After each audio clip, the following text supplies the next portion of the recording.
Good morning, students. In prose, yesterday I started the fourth lesson, Socrates, written by Rodha Power. कल मैंने चौथा lesson सुकरात शुरू किया था, जो कि लिखा हुआ है रोडा पावर का। इसमें कल आपको सोक्रेटिस के बचपन के बारे में बताया गया था। First let me repeat, what did you learn yesterday? Students, कल फर्स्ट पैराग्राफ में मैंने आपको बताया कि सोक्रेटिस जीसस क्राइस्ट के पैदा होने से लगभग 400 वर्ष पहले एथेंस में रहते थे। लड़के के रूप में वे बदसूरत और छोटे कद के थे। उनका नाक समतल था और उभरी हुई आंखें थी। उनके पिता एक गरीब पत्थर काटने वाले थे, इसलिए वे भी सदैव गंदी ड्रेस में रहते थे। फिर सेकंड पैरा में आपको बताया गया कि अपनी आयु के अन्य लड़कों के समान वे भी स्कूल जाते थे, जहाँ पर मुख्य जो विषय थे वो संगीत और व्यायाम था। उन्होंने कुछ विज्ञान और गणित के बारे में भी पढ़ा और कुछ ग्रहों का अध्ययन भी किया, परंतु आजकल के बच्चों के समान उस समय इतिहास और भूगोल के बारे में नहीं पढ़ाया जाता था। ये छोटे से कद का विचित्र प्राणी विचारशील बालक था। वे अपने साथियों को देखते रहते थे हर समय, और बहुत ही कम बातें थी जो उनके ध्यान से बच पाती थी। स्टूडेंट, यहाँ तक आपको मैंने कल पढ़ाया था। आज हम थर्ड पैरा में देखते हैं। Socrates did not have a big house. सुकरात का कोई बड़ा घर नहीं था और फाइन फर्नीचर और अच्छा सा फर्नीचर भी नहीं था। ही डिड नॉट सीम, वे प्रतीत भी नहीं होते थे, टू वांट, कि उनको इच्छा हो आइदर वेल्थ, या तो धन की और ब्यूटीफुल पोजेशंस, या सुंदर संपत्ति की। तो उनको ना तो संपत्ति और ना ही धन दौलत की इच्छा थी। एज ही ग्रीव ओल्डर, जैसे जैसे वे बड़े होते गए, he began to think very little, उन्होंने बहुत कम सोचना शुरू किया फॉर बॉडीली कंफर्ट, शारीरिक आराम के बारे में, एंड प्लेजर, और आनंद के बारे में।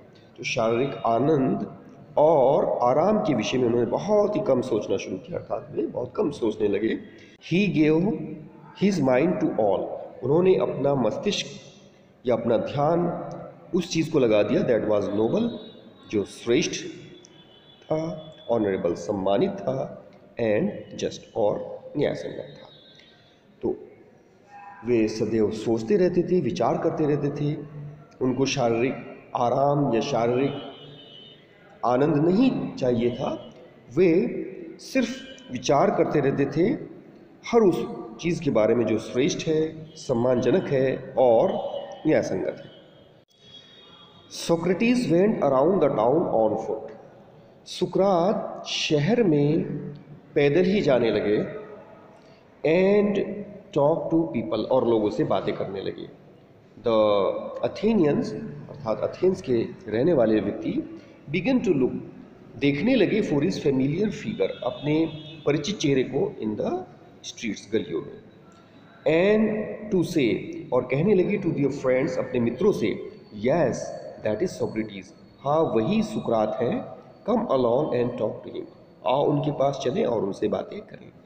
तो सुकरात ने अपनी दिनचर्या ये बना ली थी कि वे शहर में पैदल ही निकलने लगे थे और लोगों से बातें करने लगे थे। अथेंस के व्यक्ति उनसे परिचित हो गए थे, तो जो भी उनको देखता था अपने मित्रों से ये कहता था कि चलिए सुकरात के पास चलते हैं और उनसे बातें करते हैं। आफ्टर सम टाइम, कुछ समय के बाद, Socrates became famous as a teacher, सुकरात अध्यापक के रूप में प्रसिद्ध हो गए। ही वांडर्ड मीन्स होता है इधर उधर घूमना, अलॉन्ग द रोड्स, सड़कों पर, तो वे सड़कों पर इधर उधर घूमते रहते थे, and stood in the market places, और बाजारों में खड़े हो जाते थे।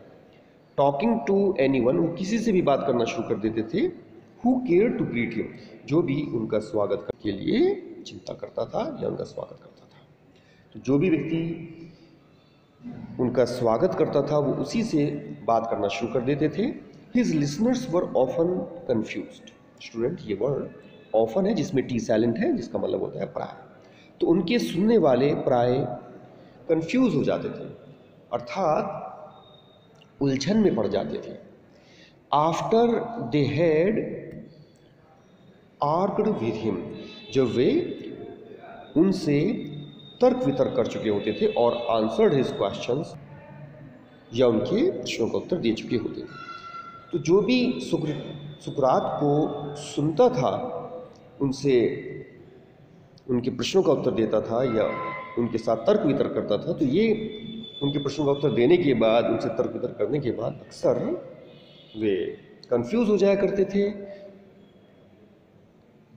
सोक्रेटिस टोल्ड हिज कंट्रीमैन, सुकरात ने अपने देशवासियों को बताया, दैट एवरीवन मस्ट लर्न, कि प्रत्येक व्यक्ति को सीखना चाहिए टू थिंक फॉर हिमसेल्फ, अपने विषय में विचार करना, सो दैट, ताकि बाय यूजिंग हिज रीजन, अपनी बुद्धि का प्रयोग करके, he would have the power, उसको शक्ति प्राप्त हो जाए, टू सी, देखने की, व्हाट वाज राइट, कि क्या सही है, जस्ट न्याय संगत है, ट्रू सत्य है, एंड ब्यूटीफुल और सुंदर है।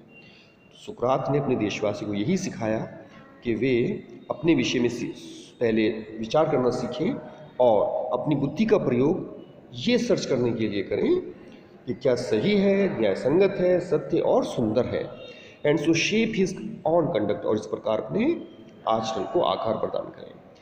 ही wanted Athens to be a perfect state, वे एथेंस को एक पूर्ण राज्य बनाना चाहते थे। तो एथेंस की ये इच्छा थी कि उनका जो राज्य है, तो सुकरात की ये इच्छा थी कि उनका जो राज्य है वो एक पूर्ण राज्य बन जाए, उसमें कोई कमी ना हो, प्रत्येक देशवासी खुशहाल रहे और स्वतंत्र रहे। ही टोल्ड एवरीवन, उन्होंने सभी को बताया, बोथ हिज पीपल्स, अपने शिष्यों को भी, एंड हिज अदर फॉलोवर्स, और अपने दूसरे अनुयायियों को भी, that this could only happen, ऐसा सिर्फ तभी हो सकता है, if every citizen educated his on mind, जब प्रत्येक नागरिक अपने मस्तिष्क को इस चीज़ के लिए शिक्षित करे, टू सी, ये देखने के लिए, what was right and noble, क्या चीज़ सही है और श्रेष्ठ है। तो पहले हमें सही और श्रेष्ठ को देखने के लिए अपने माइंड को विकसित करना है, अपने माइंड को शिक्षित करना है, उसके बाद ही हम अपने स्टेट को पूर्ण स्टेट बना सकते हैं, परफेक्ट स्टेट बना सकते हैं। ही बिलीव्ड दैट, उनका विश्वास था कि क्वेश्चनिंग एंड डिस्कसिंग, कि प्रश्न पूछने से और तर्क वितर्क करने से, वुड हेल्प देम, उनको सहायता मिलेगी, टू डू दिस, ये करने के लिए। अर्थात अपने माइंड को एजुकेट अगर करना चाहते हैं तो उसके लिए प्रश्न पूछना और तर्क वितर्क करना ही सहायक हो सकता है। And so he was for ever talking, और इसीलिए वो हमेशा बात करते रहते थे टू देम, उनके साथ, इन द ओपन स्ट्रीट्स, खुली गलियों। सो स्टूडेंट, आज मैंने आपको ये जो पैरा पढ़ाया है, आप इसको फिर से पढ़िए और उसमें जो डिफ़िकल्ट वर्ड्स यूज़ हुए हैं उनको आप लर्न कीजिए।